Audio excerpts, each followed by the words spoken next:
যা তারাও জাহান্নামের আসামি বানাইছেন, আপনিও জাহান্নামের আসামি হয়েছেন। কথা ঠিক কিনা? জোরে বলেন ঠিক কিনা? এটা একমাত্র মুহাম্মদ রাসূলুল্লাহ ছাড়া আর কারোর সামনে যায়, একমাত্র তার সামনে আল্লাহ নিজে বলেছেন, ওয়া ইন্নাকা লাআলা খুলুকিন আযীম। পৃথিবীর শ্রেষ্ঠ চরিত্রওয়ালা আপনি, ও নবী আমার, ও যুবক সন্তান। আল্লাহ তাআলা বলেন রাসূলের আদর্শ মাইনা নাও, জীবনটা ধন্য হয়ে যাবে। অথচ আজকে তাকায় দেখো, রাসূলের আদর্শ তুমি মানতে পারো নাই। ও পর্দারের মা, রাসূলের আদর্শটা আজকে মানতে পারো নাই।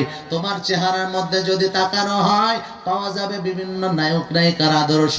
তোমার চেহারার মধ্যে তাকাইলে পাওয়া যায় বিভিন্ন গায়ক গায়িকার আদর্শ।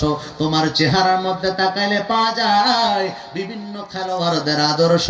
ও যুবক সন্তান, একটাবার জন্য কি নবীর কথা তোর মনে পড়লো না? একটাবার কি নবীর জন্য তোর মায়া হলো না? ও যুবক, আল্লাহ নবী আমার শুধুমাত্র এই বয়ান করব এমনটা যেন না হয়। ওই বাবাজিদের দল, এত মানুষ এখানে, আপনারা যে কজন মানুষ বসে আছেন না কেন, এই মানুষ আমার কাছে ফেক না। আমাকে অনেক সময় অনেক বক্তারা বলে, ভাই আপনি আলোচনা তো গোছগাছ করেই করেন, তবে সামনে যদি শ্রোতা কম থাকে কষ্ট হয় না? এই মাঝে মধ্যে তাদের একটু দেখি ভাব বরাত বোঝা, মানে কয় সামনে শ্রোতা কম হলে আলোচনা করতে পারি না, আপনি কি পারেন? আমি বললাম, ভাই আমার, আমি তো এত বড় বক্তা এখন হইতে পারি নাই। সামনে যদি একজন মানুষও আল্লাহর মহব্বত নিয়া, রাসূলের মহব্বত নিয়া বসে, ওই একজন মানুষ আমার কাছে লক্ষ মানুষের চাইতে দামি। এ মুসলমান বুঝে থাকলে বলেন ঠিক কি না? এই জন্য আমি ডাকতে বলি, এই যে যারা বসে আছেন, এই মানুষগুলো আমার কাছে হাজার মানুষের চাইতে, লক্ষ মানুষের চাইতে দামি। কারণ এই মানুষগুলো এখানে বসে আছে দুনিয়ার কোনো মহাব্বত নিয়ে না, আল্লাহর মহাব্বত, রাসূলের মহাব্বত নিয়ে। কথা বলে ঠিক কেটে না? এই জন্য আলোচনা শুনবেন, শুধুমাত্র যেন মনের খোরাক না হয়, কানের খোরাক না হয়। শুধুমাত্র কণ্ঠ শুনলাম, কি আলোচনা করলো কিছুই বুঝলাম না, এমন যেন না হয়। এ মুসলমান ইমানদার, আজকে তো অনেক সময় বয়ানটা আমাদের হাস্যকর মঞ্চ হয়ে গেছে, কেমন যেন নাট্য মঞ্চ হয়ে গেছে। এই জন্য আপনাদের কাছে অনুরোধ করে বলি, আজকের এই মাহফিল থেকে লম্বা সময় আলোচনা করে আপনাদেরকে কষ্ট দেব না। সাময়িক সময়ের জন্য কিছু আলোচনা করি। ও পর্দালের মারা, একটু চিন্তা করেন, দিলটাকে নরম করে দেন। চোখ থেকে যদি এক ফোঁটা পানি বের হয়, আল্লাহর কাছে চোখের পানির বড় দাম। আপনার চোখের পানি নাকের টাকা আসে নাকি আমার আল্লাহ আপনার জীবনের গুনাহ আল্লাহ তাআলা মাফ করে দিতে পারে। এই চোখের পানির এত দাম, আল্লাহ তাআলা বলেন কিয়ামতের ময়দানে জাহান্নাম চোখের পানিকে বড় ভয় পাবে। এই চোখের পানির আল্লাহর কাছে বড় দাম। ও যুবক সন্তান, ও বৃদ্ধ বাবাজিদের দল যারা বসে আছেন, দিলটাকে একটু নরম করে দেন। আল্লাহ রাসূল সাল্লাল্লাহু আলাইহি ওয়াসাল্লাম আমাকে আপনাকে কত মহব্বত করছে। এ রাসূল আমার, রাসূল আমার হায়াতুন নবী, জিন্দা নবী, রাসূল আমার, ওনার রওজা মোবারকে রাসূল এখনো জীবিত, এখনো হায়াত প্রাপ্ত। কেমন হায়াত? দুনিয়ার যে হায়াত না, এই হায়াত না। কবরের হালাতে যেমন জিন্দা রাখার দরকার, কবরের হালাতে যেমন জীবিত রাখার দরকার, এমন আল্লাহ রেখেছেন। তবে সেটা কেমন একমাত্র কে ভালো জানেন? জোরে বলেন না, কে ভালো জানেন? এটা আমার আপনার জানার দরকার নাই। তবে বান্দা যখন, উম্মত যখন দুরূদ পড়ে, আল্লাহ রাসূলের কাছে পৌঁছায় দেওয়া হয়, রাসূল এটা আমানতের সাথে রেখে দেয়। সুবহানাল্লাহ বলেন।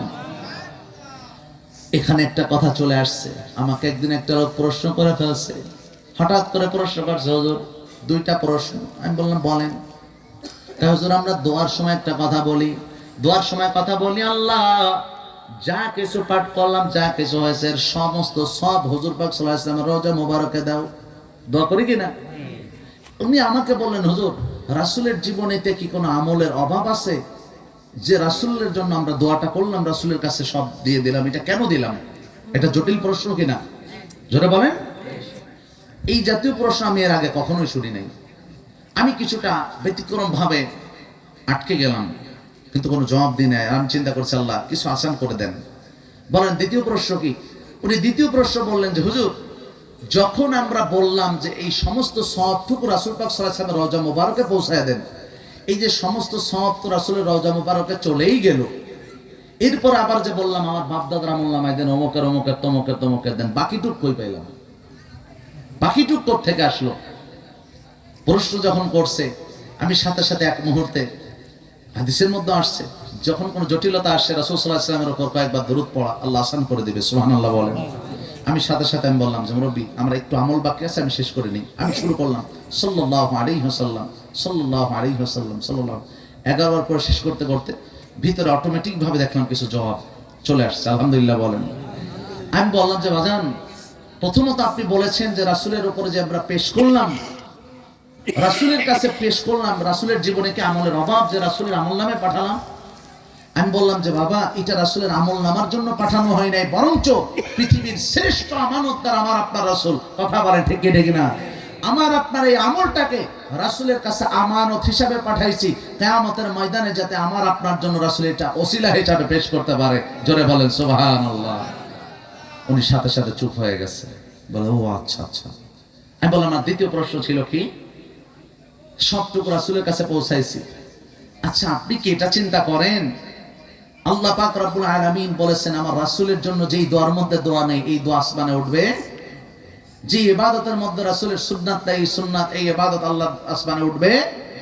সুতরাং এই রাসূলকে এত প্রায়োরিটি দিয়েছেন, আর এই রাসূলের জন্য আপনি যদি পেশ করেন, ওই আল্লাহ এখানে কি বৃদ্ধি করতে পারে না? উনি এই কথা বলার পরও চুপ হয়ে গেলেন। তৎক্ষণাৎ ভাবে এর পরবর্তীতে যে জবাব আসছে, ওনাকে যা দিয়েছিলাম এটা, এর পরবর্তী এটা নিয়ে আরো গবেষণা করে আলহামদুলিল্লাহ আরো যে জবাবগুলো আসছে, হয়তো মুরব্বী এগুলো দিলে আর ওখানে দাঁড়াতো না, উনি চলে যেত। সুবহানাল্লাহ বলেন।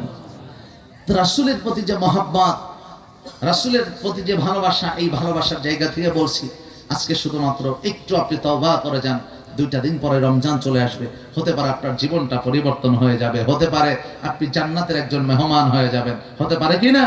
আল্লাহ কবুল করুন, জোরে বলেন আমিন। ভাইরা আমার, আমার আপনার নবী আমার প্রতি কত মহব্বত, কত মায়া করছে নবী আমার। আল্লাহর নবী পুরা জীবনীটা পার করেছে উম্মতের জন্য, কান্না করে করে উম্মতের জন্য। রাসূল গাজওয়ায়ে হিন্দের কথা বলছে, বলে একটা যুদ্ধ আসবে, যুদ্ধে যারা অংশগ্রহণ করবে, যারা বাঁচবে, যারা মরবে, সবাই জান্নাতি হয়ে যাবে। সাহাবায়ে কেরাম মাল জমা শুরু করছে। আল্লাহর নবী বলেন এটা তোমরা করবা না, আমার ভাইয়েরা করবে। জোরে কন্যা সুবহানাল্লাহ।